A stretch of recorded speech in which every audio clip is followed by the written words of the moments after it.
The title, The Heavens, How Does the Bible Describe God's Dwelling Place, promises a deep dive into the biblical understanding of heaven. To fulfill this promise, the analysis must address several core questions. Define the heavens. What does this term encompass in a biblical context? Does it refer to one place or multiple realms? Biblical descriptions. What specific passages, imagery, and language does the Bible use to portray God's dwelling? God's dwelling place. How is this space characterized? What is its nature, and what activities take place there? The following script will explore these questions comprehensively, offering a nuanced and insightful look into this profound theological concept. Part 1. The Overture. Planting Seeds of Mystery. The flickering flame of a solitary candle casts dancing shadows upon ancient texts, its gentle warmth a stark contrast to the eternal mysteries etched within the aging parchment. Tonight, we turn our gaze upwards, beyond the temporal struggles of humanity, to a realm often whispered about, longed for, yet rarely truly understood, the heavens. What is this celestial expanse that stretches beyond our grasp, a tapestry woven with starlight and divine promise? Is it a distant cosmic void, a poetic metaphor, or a tangible, glorious reality? The Bible, a sacred repository of divine revelation, speaks of this place not merely as an afterlife destination, but as a vibrant, multifaceted realm, a dwelling place for the Most High.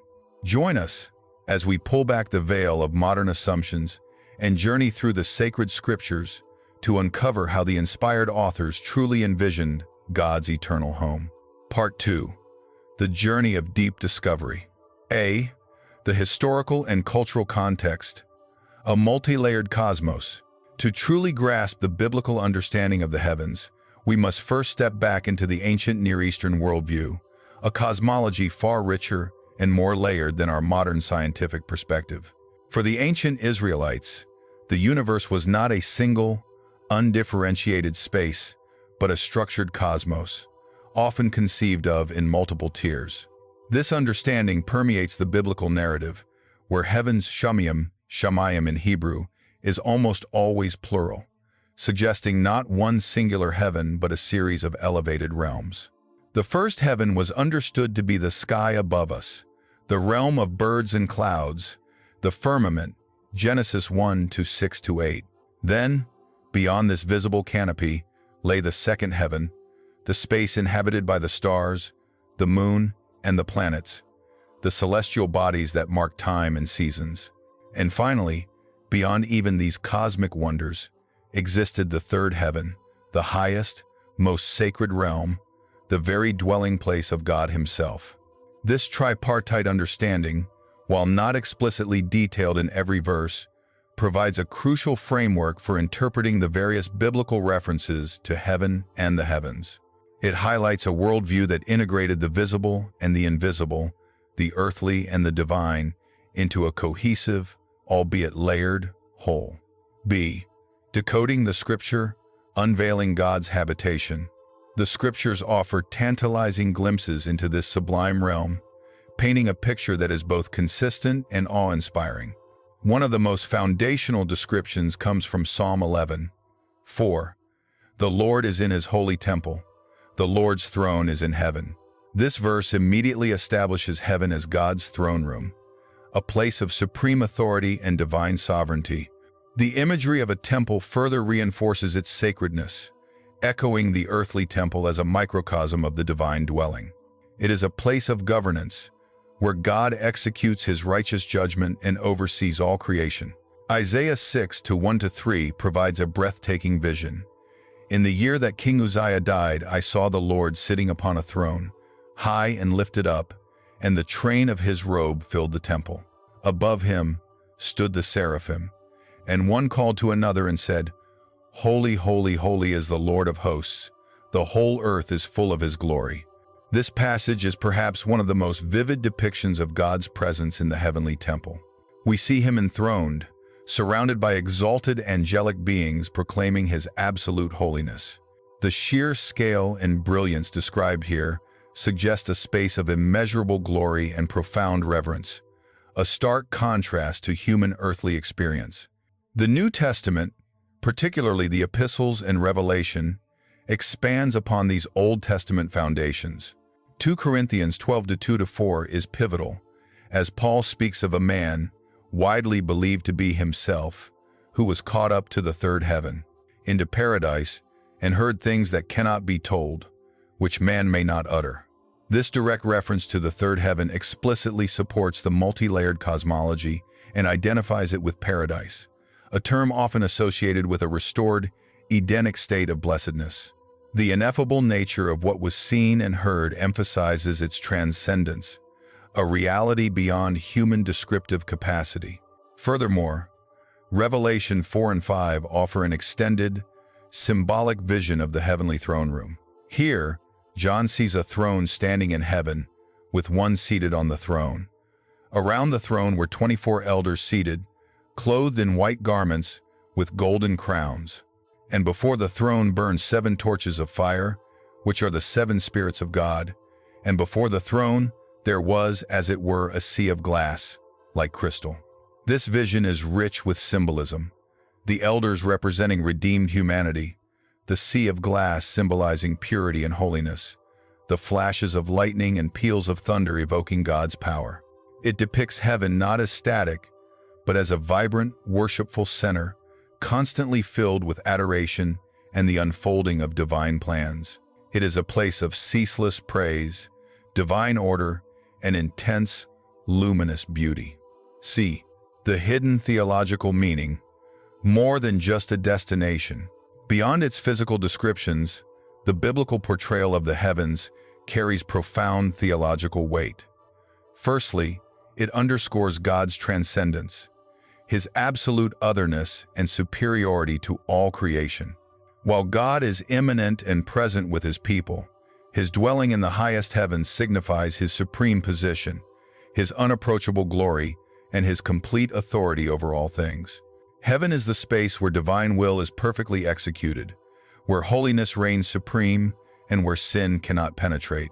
Secondly, the heavens represent the ultimate fulfillment of salvation.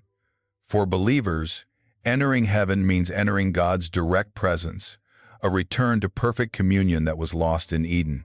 It is the restoration of perfect relationship, where he will wipe away every tear from their eyes, and death shall be no more.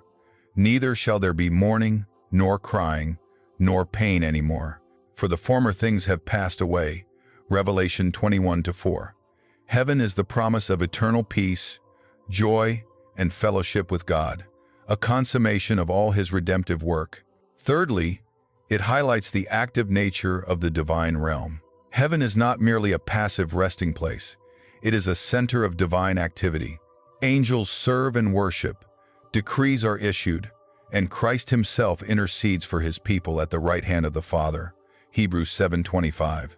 It is the origin point of divine intervention in human history, the source from which salvation flows and ultimate justice will be dispensed. Heaven is the command center of the cosmos, where God's sovereign plan is eternally unfolding. D. Controversies and theories. Interpreting the unknowable. The nature of heaven has, naturally, been a subject of theological debate and diverse interpretation throughout history. One key point of discussion revolves around the literal, verse, metaphorical interpretation of biblical descriptions. Are the throne, the sea of glass, and the gates of pearl literal architectural elements, or are they symbolic representations of spiritual realities beyond human comprehension? Most theological traditions lean towards a blend, recognizing that human language and imagery are inherently limited when attempting to describe the infinite and eternal. While the reality of God's dwelling is certain, the exact nature of its depiction is often seen as illustrative rather than strictly photographic. Another area of discussion concerns the continuity between the present heavens and the new heavens and new earth. Revelation 21:1.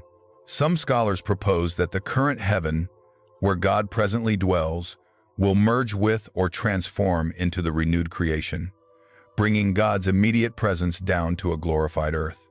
Others maintain a distinct separation, viewing the new earth as a separate, though equally glorified, future reality for humanity. These discussions underscore the profound mystery surrounding the ultimate state of existence and God's relationship with His creation. The Bible provides foundational truths, yet leaves room for awe and humble inquiry into the specifics of an unrevealed future. Part 3. The Conclusion. An Echo of Eternity. Our journey through the sacred pages has revealed the heavens not as a singular, abstract concept, but as a dynamic, multi-tiered reality, a realm of profound holiness, supreme authority, and ceaseless worship. From the ancient understanding of distinct celestial spheres to the breathtaking visions of God's enthroned glory, the scriptures consistently portray heaven as the quintessential dwelling place of the Most High. It is the source of all divine power, the center of cosmic governance, and the ultimate destination of every redeemed soul. But perhaps the greatest truth illuminated by these biblical descriptions is not merely where God is, but who He is. The heavens, in all their majesty and mystery, are a testament to God's transcendence, His glory, and His unassailable purity. They beckon us to look beyond the immediate and the temporal, inviting us to contemplate an eternal reality where sorrow is banished and joy knows no end. As the candle flickers low, let us carry forth this understanding, allowing the biblical vision of the heavens to expand our hearts, deepen our worship, and ignite within us an enduring hope for the day when we too might stand in the unveiled presence of the divine. What does it mean for us in our fleeting lives to know that such a glorious, eternal dwelling awaits